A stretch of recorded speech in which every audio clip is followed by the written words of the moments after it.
కానీ సిటీ కానీ హౌసెస్ కానీ మనమంతా పరిశుభ్రంగా ఉంటే ఈవెన్ బయట నుంచి టూరిస్టులు కూడా వస్తారు. టూరిస్ట్ వస్తే ఎకానమీ కూడా డెవలప్ అవుతుంది, ఇండియా కూడా గ్రో అవుతుంది. సో ఆ రకంగా మనం పరిశుభ్రం అనేది చాలా ఇంపార్టెంట్. పరిశుభ్రత అనేది దేవునితో సమానం. సో దానికి అంత ఇంపార్టెన్స్ ఉన్నది. మనం కూడా దాన్ని అర్థం చేసుకొని ఇంట్లో మనము పరిశుభ్రంగా ఉంటాము. మనకు తల్లిదండ్రులు చదువుకొని వాళ్ళు ఉంటే వాళ్ళకు కూడా మనం పరిశుభ్రత గురించి మనం చెప్పాలి. వాళ్ళు పెద్దవాళ్ళే, వాళ్ళకి తెలియదని కాదు నేను అనేది, మనకు తెలిసింది వాళ్ళతో షేర్ చేసుకుంటే వాళ్ళు కూడా పరిశుభ్రంగా ఉంటారు. సో అప్పుడు నేనది ప్రతి ఇల్లు పరిశుభ్రంగా ఉంటే ప్రతి విలేజ్ పరిశుభ్రంగా ఉంటుంది. ప్రతి విలేజ్ పరిశుభ్రంగా ఉంటే దేశం పరిశుభ్రంగా ఉంటుంది.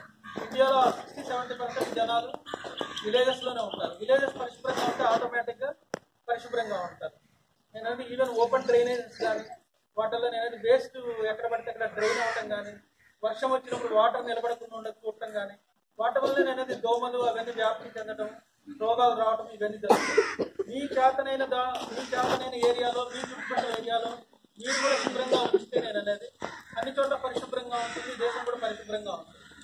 ఈ ఓపెన్ ఎడ్యుకేషన్ వల్ల నేను అనేది మన కంట్రీకి ఉన్న ఇమేజ్ కూడా పోతుంది అనమాట. వేరే దేశంలోకి అమెరికా యూరోప్లో వెళ్తే ఈ ఓపెన్ ఎడ్యుకేషన్ అంటే జనాలు చాలా చిన్న చూపు చూస్తారు. గవర్నమెంట్ ఇండియానే చిన్న చూపు చూస్తారు.